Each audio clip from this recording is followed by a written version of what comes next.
तो इस एपिसोड की शुरुआत में दिखाता है कि कंपटीशन चालू होता है, लोग फाइट कर रहे होते हैं और यहीं पर 12 डिमोनिक जनरल्स में से एक जनरल घोस्ट मोनार्च को दिखाते हैं, जो कि जिन जनरल से बात करते हुए कह रहा होता है कि कब यहाँ पर तुम्हारी फाइट स्टार्ट होगी, तुम्हारी फाइट देखने में बहुत ज्यादा मजा आने वाला है। तो ब्रदर जिन जो होता है अभी भी यहाँ पर बहुत ज्यादा पी रहा होता है, उसे कहता है कि ये क्या तुम्हें अपनी फाइट की बिल्कुल परवाह नहीं है? ग्रीन फॉरेस्ट किंग ने तुम्हें कहा था कि इस बार तुम्हें पीनी नहीं है, लेकिन तुम अभी भी यहाँ पर इतनी सारी पिए जा रहे हो। क्या तुम फिर से यहाँ पर हारना चाहते हो? क्योंकि अगर तुम हार जाओगे तो अगले 10 साल के लिए तुम्हें ट्रेनिंग करनी पड़ेगी। 5 पीक स्ट्रॉन्ग के लोग यहाँ पर चुपचाप खड़े हैं, वो लोग किसी कंपटीशन में हिस्सा भी नहीं ले रहे। और इसी के साथ ही हमारा जो जिन जनरल होता है वो आके हंसना शुरू कर देता है और कहता है कि मैं इस फाइट को जीतने वाला हूं, मुझे एक बहुत ही खास किस्म की सीक्रेट टेक्निक पता चली और इसी सीक्रेट टेक्निक की वजह से मैं यहाँ पर इस कंपटीशन को जीत सकता हूं। तो घोस्ट मोनार्च से कहता है कि तुम्हें कौन सी सीक्रेट टेक्निक पता चल गई जिसकी वजह से तुम इस कंपटीशन को जीतने वाले हो, जबकि जिन जनरल बता रहा होता है कि उसने यहाँ पर उन लोगों के साथ कुछ ऐसा किया जिसकी वजह से वो इस कंपटीशन में हिस्सा नहीं लेंगे। और वो सीक्रेट टेक्निक बहुत ज्यादा फैटल टेक्निक है, ऐसी फैटल टेक्निक है जिसकी वजह से उन लोगों को बहुत ज्यादा नुकसान पहुंचा है। इन जैसे बेवकूफों को जो कि 5 पीक स्ट्रॉन्ग होल्ड से उठकर आए हैं, जिन्हें यहाँ पर दुनिया के बारे में ज्यादा कुछ नहीं पता है, इन बेवकूफों को मैंने बड़ी आसानी से बेवकूफ बना दिया। तो इसी के साथ ही लास्ट नाइट का हमें सीन दिखाया जाता है कि लास्ट नाइट उसने किया क्या था। तो जब वहां पर आया था जिन जनरल ने आने के बाद उन सभी लोगों से उनसे लिस्ट मांगी थी और यहाँ पर उसने पता चला था कि जोखा सिर्फ अकेला है जो कि इस कंपटीशन में हिस्सा लेने वाला है। तो इसी के साथ ही जब जोखा वहां पर कंपटीशन में हिस्सा लेने की बात होती है तो सभी लोग जो होते हैं वहां पर बहुत ज्यादा खुश होते हैं। चीफ पोंग कहता है कि अब जबकि जोखा इस कंपटीशन में हिस्सा लेगा तो हम लोग बड़ी आसानी से पूरे कंपटीशन को जीत सकते हैं और बहुत ही जल्दी हम लोग स्ट्रॉन्ग होल्ड में हायर रैंकिंग पर पहुंच सकते हैं। तो जिन जनरल भी उनसे कहता है हाँ क्यों नहीं, जितने स्किल्स इस लड़के के पास है, जिस तरह से इसने मुझे हरा दिया था, फिर बाकी के स्ट्रॉन्ग होल्ड्स के चीफ तो इसके सामने कुछ भी नहीं है, ये लड़का तो बड़ी आसानी से ये सब कुछ कर लेगा। फिर साथ ही उसे कहता है लेकिन क्या तुम लोगों को पता है कि यहाँ पर अगर इस लड़के ने इस कंपटीशन को जीत लिया तो फिर क्या होगा? कंपटीशन को जीतने के बाद यहाँ पर इस कंपटीशन का मकसद एक ये भी है कि ग्रीन फॉरेस्ट किंग जो है वो अपने लिए यहाँ पर पेट्रोलिंग गार्ड्स ढूंढ रहे हैं। जो भी इस कंपटीशन को जीतेगा और हायर मार्क्स के साथ जीतेगा उसे यहाँ पर पेट्रोलिंग गार्ड बना लिया जाएगा। पेट्रोलिंग गार्ड का मतलब तुम्हें पता है क्या होता है? पेट्रोलिंग गार्ड का मतलब ये होता है कि उसे यहाँ पर आसपास के जितने भी स्ट्रॉन्ग होल्ड्स हैं सभी के ऊपर नजर रखनी होती है और बार बार उसे स्ट्रॉन्ग होल्ड्स के ऊपर जाकर उनके पास से पैसे या फिर कलेक्शन करनी होती है। यानी कि वो एक एग्जीक्यूटिव बन जाता है, जैसे कि यहाँ पर जोखा बन जाएगा। अगर वो कंपटीशन को जीत जाता है तो फिर उसे यहाँ पर इस पोजीशन को लेना ही पड़ेगा, क्योंकि बिना पोजीशन के लिए यहाँ पर वो इस कंपटीशन को जीतने का कोई फायदा नहीं होगा। जोखा उसे कहता है तो फिर तुम्हारे कहने का मतलब यह है कि जब ये कंपटीशन खत्म हो जाएगा और अगर मैं इस कंपटीशन को जीत जाता हूं तो फिर इसका मतलब यह है कि मैं कभी इस 5 पीक स्ट्रॉन्ग होल्ड के ऊपर वापस नहीं जा पाऊंगा। तो जिन जनरल उसे कहता है कि हाँ तुमने बिल्कुल ठीक कहा, लेकिन ये किस्म की प्रमोशन है, तुम्हें 5 पीक स्ट्रॉन्ग होल्ड के ऊपर वापस जाकर क्या करना है जबकि तुम यहाँ पर एक गार्ड बन सकते हो। पेट्रोलिंग गार्ड बनना पोजीशन में हायर है और उसी के साथ ही तुम्हें इससे काफी ज्यादा रिस्पेक्ट भी मिलेगी। हाँ ये बात ठीक है कि तुम 5 पीक स्ट्रॉन्ग होल्ड के ऊपर हो सकता है कि 2-3 साल के बाद विजिट करने के लिए जाओ, क्योंकि यहाँ पर तुम्हें काफी अरसा लग जाएगा। हर एक स्ट्रॉन्ग होल्ड को तुम्हें विजिट करना पड़ेगा और तुम्हारी ड्यूटी सिर्फ यही होने वाली है कि तुम्हें हर एक स्ट्रॉन्ग होल्ड को जाकर विजिट करते रहना होगा। तो फिर साथ ही वो कहता है लेकिन मुझे लगता है कि तुम सभी लोगों के लिए ये काफी ज्यादा मुश्किल हो जाएगा, क्योंकि तुम सभी लोगों के पास सिर्फ जोखा ही तो है जो कि तुम्हें प्रोटेक्शन देता है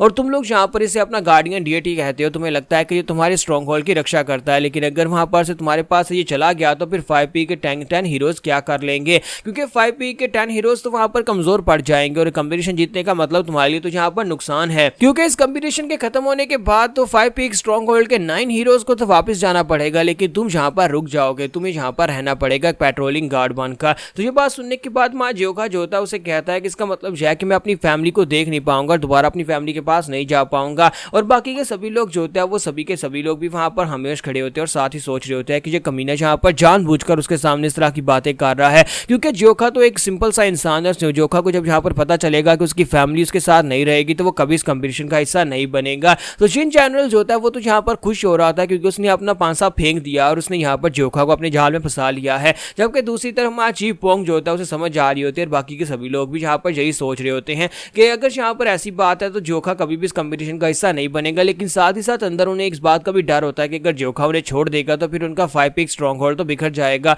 5 पीक स्ट्रॉन्ग होल्ड उसी की वजह से स्ट्रॉन्गर है, अगर वो उनके स्ट्रॉन्ग होल्ड का हिस्सा नहीं रहेगा तो फिर क्या होगा? तो इसी के साथ ही वहां जोखा अपना फैसला कर लेता और कहता है कि मुझे लगता है कि मुझे यहाँ पर इस कंपटीशन से बाहर रहना चाहिए। अगर हम लोग यहाँ पर इस कंपटीशन से अलग हो सकते हैं तो फिर हम लोग यहाँ पर कभी भी इस कंपटीशन का हिस्सा नहीं बनेंगे, हम में से कोई भी इस कंपटीशन में हिस्सा नहीं लेगा। तो बाकी के सभी लोग जो होते हैं वहां पर उदास खड़े होते हैं। तो चीफ पोंग उन सभी लोगों से कहता है कि तुम सभी लोग यहाँ पर इस तरह से अपना चेहरा बनाकर क्यों खड़े हो, जबकि यहाँ पर जोखा ने कह दिया है कि वो इस कंपटीशन में हिस्सा नहीं लेना चाहता। हाँ ठीक है, हम लोगों में से किसी को भी यहाँ पर एक गार्ड बनने की कोई जरूरत नहीं हो, ना ही हमें यहाँ पर इस में कोई इंटरेस्ट है, हम में से कोई भी यहाँ पर कोई पेट्रोलिंग गार्ड नहीं बनना चाहता, बल्कि हम सभी लोग अपनी 5 पीक स्ट्रॉन्ग होल्ड के ऊपर वापस लौटना चाहते हैं। तो हम सभी लोग यहाँ पर इस टेक्निकलिटी को भूल जाते हैं और इस कंपटीशन को सिर्फ एंजॉय करेंगे। हम इसे यहाँ पर एक टूर की तरह देखेंगे, जहाँ पर फाइट्स देखेंगे और घर वापस चले जाएंगे। जोखा भी काफी ज्यादा खुश हो जाता है, जबकि हमारा चीफ पुंग जो होता है वो अंदर ही अंदर सोच रहा होता है कि हम यहाँ पर जोखा को अपने मकसद के लिए रोकने की कोशिश कर रहे हैं। और दूसरी तरफ जिन जनरल जो होता है वो भी काफी ज्यादा खुश हो जाता है कि उसकी टेक्निक यहाँ पर काम कर गई है।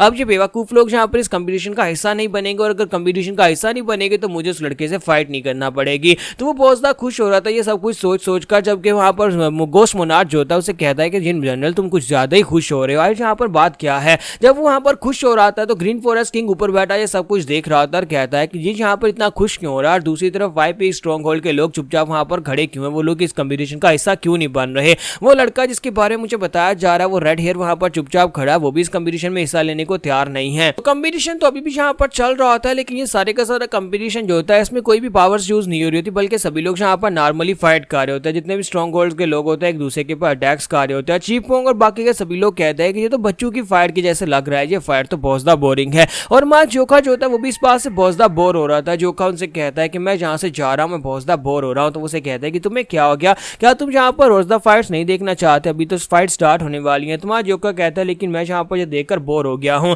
मुझे यहाँ पर थोड़ी देर के लिए ताज़ा हवा चाहिए, इसलिए मैं बाहर जा रहा हूँ। अपनी तलवार उठाता है, कहता है कि फिलहाल के लिए मैं बाहर जा रहा हूँ, मुझे बहुत ज़्यादा जोर की सूसू भी आई है, मैं और ज़्यादा नहीं रोक सकता। तुम लोगों ने कहा था कि यहाँ पर रुक के कंपटीशन देखना है, इसलिए मैं यहाँ पर रुका हुआ था। तो इसी के साथ ही वहाँ जोखा जो होता है वहाँ पर जंप करते हुए बाहर चला जाता है। तो जोखा वहाँ चला जाता है और इसी के साथ चीफ कहता है कि लगता है ये कुछ ज़्यादा ही बोर हो गया है, इसी वजह से अपनी तलवार उठाकर यहाँ पर से चला गया, वरना कोई यहाँ पर सूसू करने के लिए अपनी तलवार लेकर क्यों जाता है। तो मास्टर शिमू से कहता है कि तुम यहाँ पर क्या सोच रहे हो, मुझे लगता है कि वो यहाँ पर बहुत ज़्यादा बोर हो रहा है इन बच्चों की फाइट देखकर, क्योंकि उसके लिए तो ये बच्चों की फाइट की तरह ही है। वो अपनी तलवार के साथ जाकर पेड़ों के ऊपर अटैक करेगा, अपना गुस्सा निकालेगा। तो मास्टर शिमू से कहते हैं क्या तुमने देखा नहीं है कि किस तरह का वो एक मॉन्स्टर है, वो खुद यहाँ पर एक बहुत ही पावरफुल मॉन्स्टर है जो कि यहाँ पर किसी को बड़ी आसानी से हरा सकता है। अगर वो यहाँ पर पावरफुल ओपोनेंट्स को हरा सकता है तो ये सारी फाइट्स उसके लिए बिल्कुल नॉर्मल सी बच्चों की फाइट की तरह ही हैं। इसी वजह से वो यहाँ पर इस सब में इंटरेस्टेड नहीं है और वो यहाँ से चला गया है। तुम इस हाबयुग जो होते हैं उन लोगों से कहते हैं कि तुम लोग यहाँ पर जोखा को एक मॉन्स्टर क्यों कह रहे हो, जबकि चीफ उनसे कहते हैं कि हाँ हम सभी लोगों ने यहाँ पर अपनी आंखों से देखा है उसे किस तरह से उसने फाइट की थी। उसने डिमोनिक जनरल को हराया था, उसने यिन विंड सोवरियन को हराया था,